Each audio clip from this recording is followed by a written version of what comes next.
Ce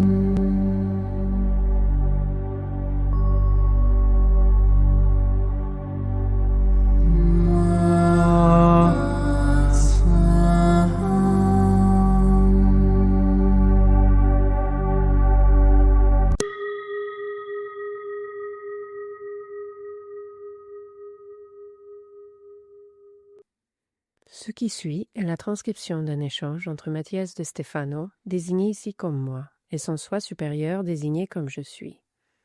Dans cette capsule, la voix féminine incarnera le moi, tandis que la voix masculine représentera le je suis. Cette conversation, intitulée Art, a été réalisée le 20 mai 2021. J'ai beaucoup aimé ce voyage à travers l'âme du taureau, à travers les arts. Qu'as-tu ressenti? Beaucoup de choses, mais surtout cette capacité que nous avons à créer. Elle est infinie. Parfois, dans notre quête de spiritualité, nous oublions que le spirituel a conçu ce monde pour que nous puissions vivre et ressentir tout ce que l'esprit est capable d'imaginer.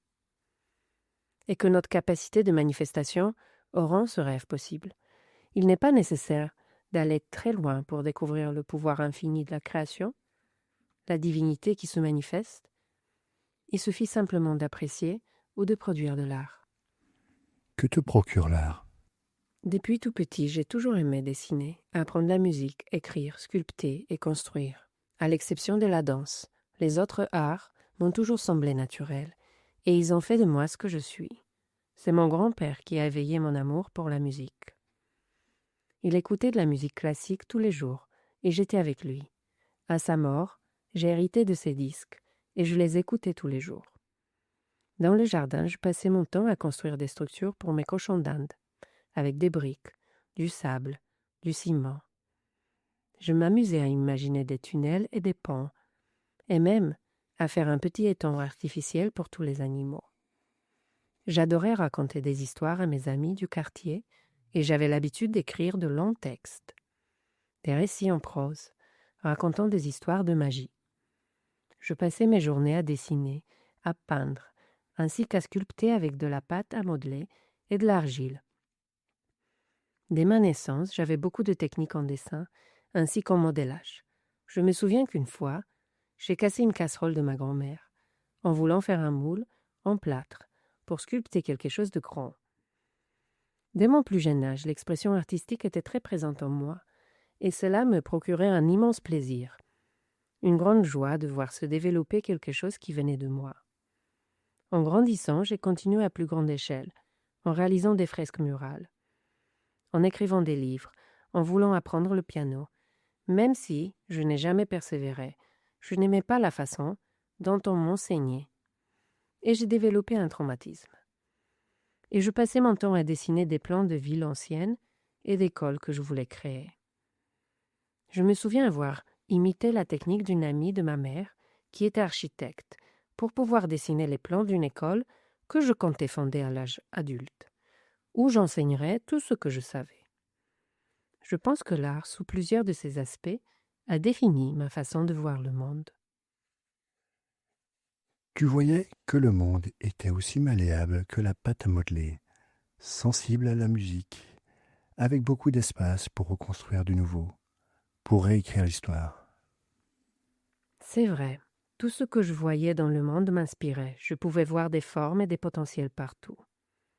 Je me souviens avoir écrit un jour que je me sentais même capable de raconter l'histoire d'un pied de chaise, car tout objet que je voyais m'inspirait une compréhension susceptible de modifier la vision du monde.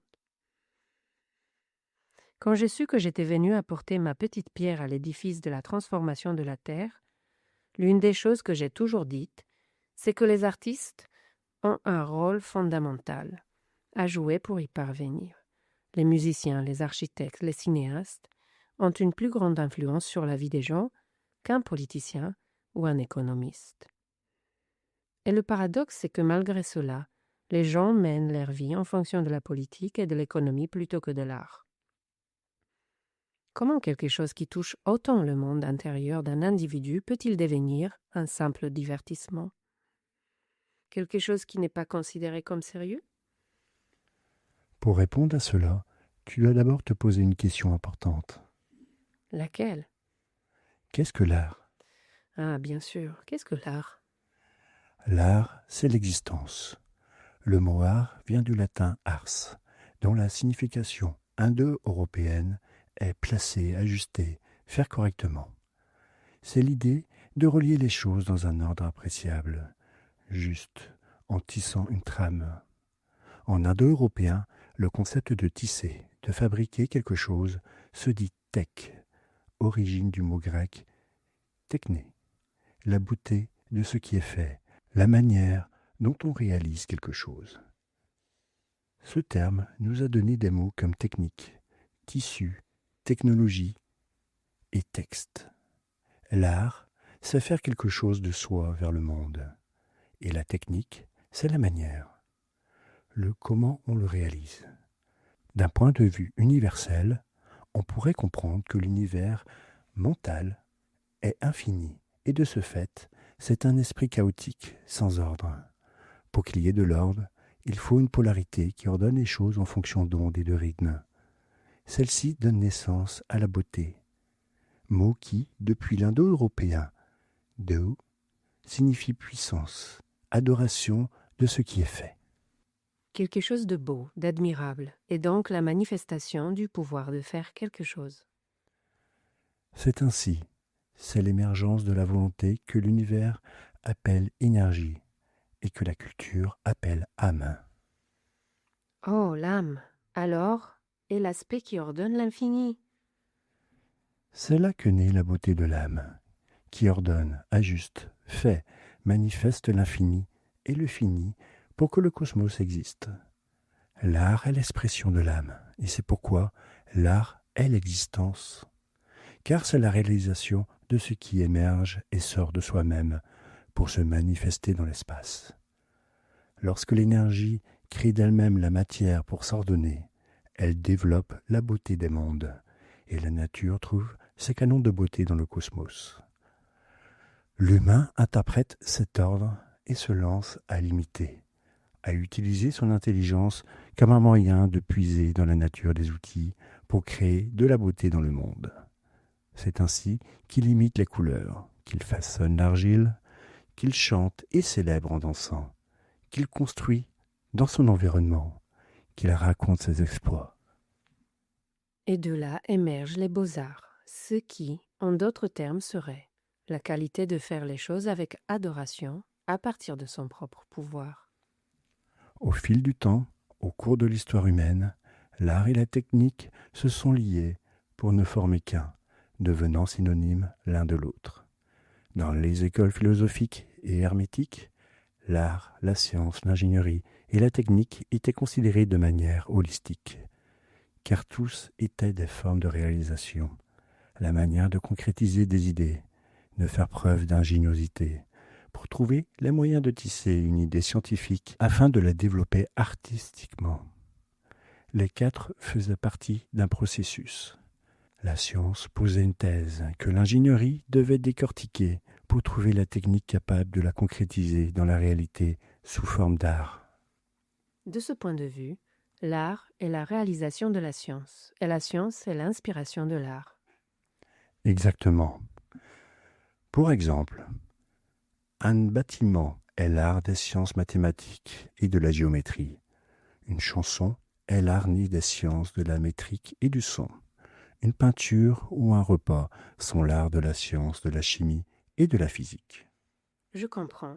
Et pourquoi se sont-elles séparées? Conceptuellement, à l'époque romaine, les termes art et techné ont pris des chemins différents. L'art en est venu à décrire les attributs du développement esthétique et émotionnel, tandis que la technique en est venue à décrire le développement du pratique et de l'intellectuel. Ils se sont séparés en esprit et cœur. Et puis, l'Opus Dei est arrivé. L'organisation catholique extrémiste? Non, l'organisation apparue en Espagne au siècle dernier a simplement emprunté son nom à une expression latine de l'époque chrétienne.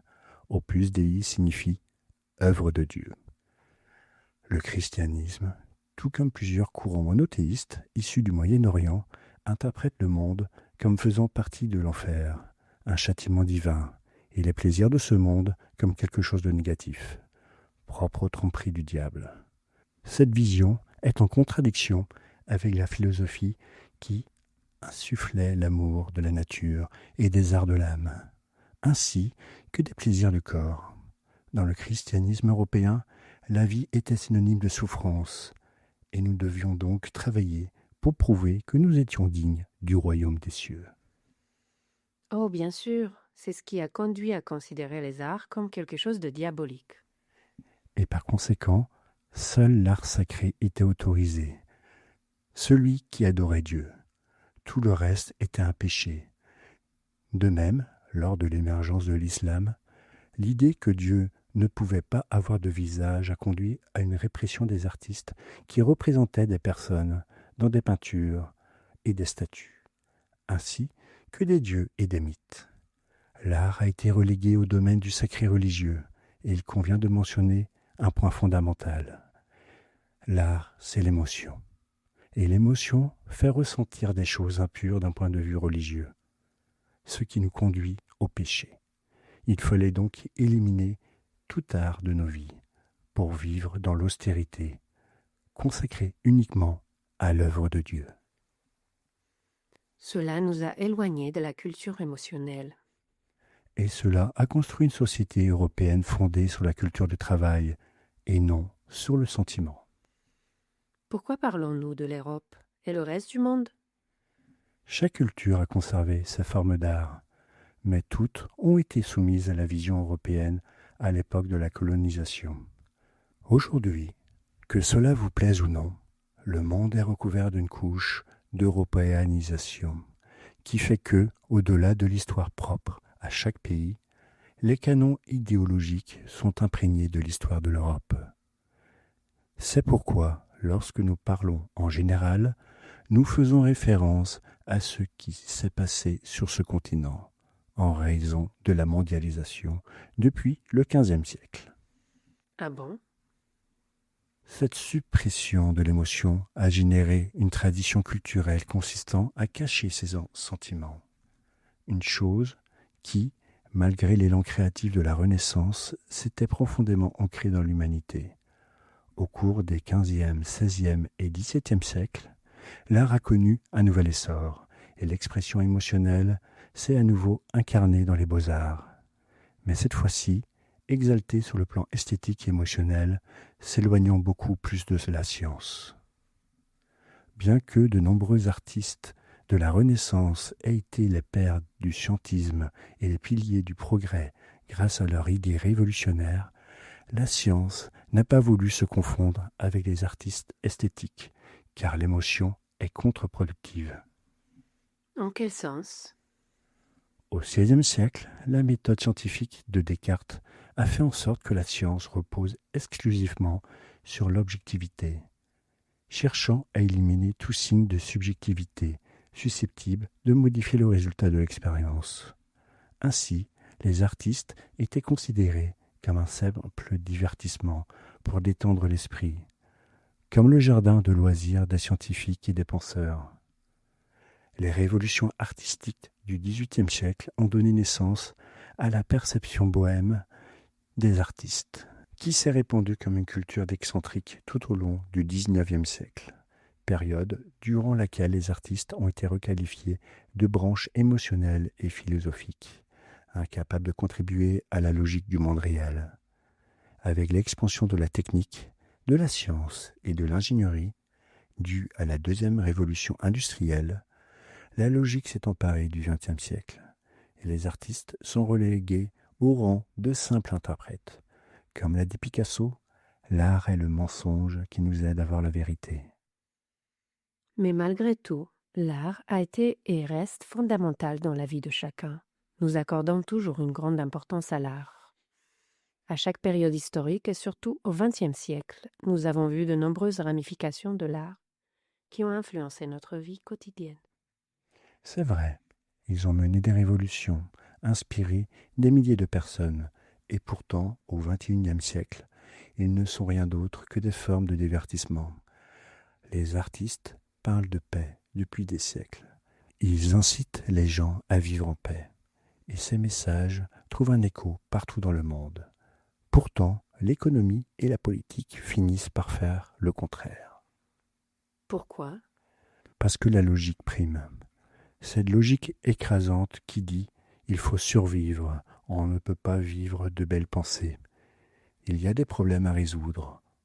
On ne donne pas de pain et de sécurité avec des chansons. Bien sûr. La politique et l'économie s'accrochent à ces concepts pour faire des magouilles et imposer leur pouvoir, pour le bien des gens. Et les esprits qui craignent la mort, qui vivent pour survivre, se trouvent subjugués par cette logique. C'est pourquoi, chez eux, ils écoutent des chansons de paix et d'amour, mais une fois dehors, ils ne savent pas comment dire non à la guerre et éviter de haïr les autres. Comme ceux qui écoutent les chansons Let It Be ou Imagine des Beatles, mais qui ensuite se mettent à critiquer ou à se positionner d'un côté de la rue en jetant des pierres de l'autre côté. L'art est devenu une forme de divertissement et de philosophie, loin de la pratique, de la logique. Cela conduit les gens à considérer toute forme d'art comme quelque chose de conceptuel ou d'émotionnel, et non comme quelque chose de concret ou de pratique. Bon, il faut dire que c'est bien de dire « créons un monde sans frontières ni couleurs », mais cette idée est utopique car en réalité il y a beaucoup de travail derrière tout ça. Car les frontières ne sont pas des inventions pour nous diviser ou nous contrôler, mais plutôt une construction de sécurité que nous avons développée au fil de milliers d'années. En d'autres termes, je comprends que l'absence de frontières serait l'idéal, mais le réduire à un simple souhait sans tenir compte de nombreux facteurs qui entrent en jeu me fait également réaliser que l'art s'est détaché de la réalité. Et c'est là qu'il fallait en venir. Quand on parle d'art, tout semble inspirant, magique. Et c'est là aussi que réside l'erreur de l'artistique. L'art, c'est faire, ordonner. L'art avait un rôle pratique dans la culture, pas idéologique. L'histoire récente a réussi à élever l'art à une position céleste, éthérée, éloignée de la logique pratique du monde. Donc l'art doit redescendre vers la pratique, et la science doit s'ouvrir davantage aux possibilités infinies qu'offre l'art. Et pour cela, chaque individu doit devenir l'artiste de sa propre vie, c'est-à-dire le créateur de sa propre réalité, de ses actes, de sa vérité. Passer à l'action et faire les choses. C'est cela, apporter de la beauté au monde. C'est agir pour le monde de la manière la plus ordonnée et la plus inspirante possible. L'art est la capacité innée de générer, de créer, de rechercher des solutions holistiques. Comment je fais? Connecte-toi à ce que l'art t'inspire. Car l'art éveille le pouvoir et le potentiel de ton âme. L'énergie dont tu disposes pour accomplir ta mission et ton objectif réside dans la peinture, la musique, la poésie, la littérature, la sculpture, la danse, l'architecture et le cinéma. Connecte-toi à elles, éveille-les en toi. Tombe amoureux de ce que ton âme est capable de ressentir, de faire, d'exprimer.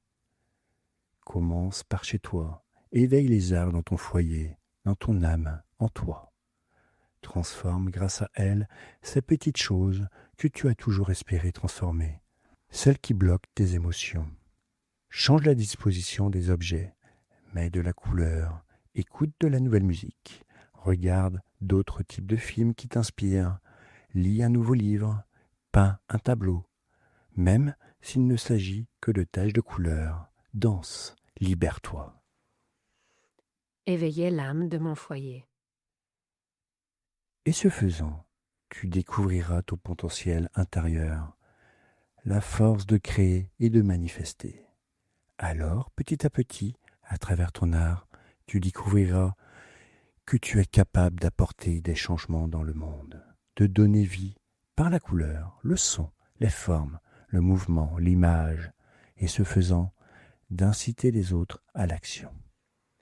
Éveiller l'art en moi pour trouver la technique qui me permettra de transformer le monde. Tu es art. Tu dois simplement te reconnaître en tant qu'artiste? Je suis l'artiste de mon existence.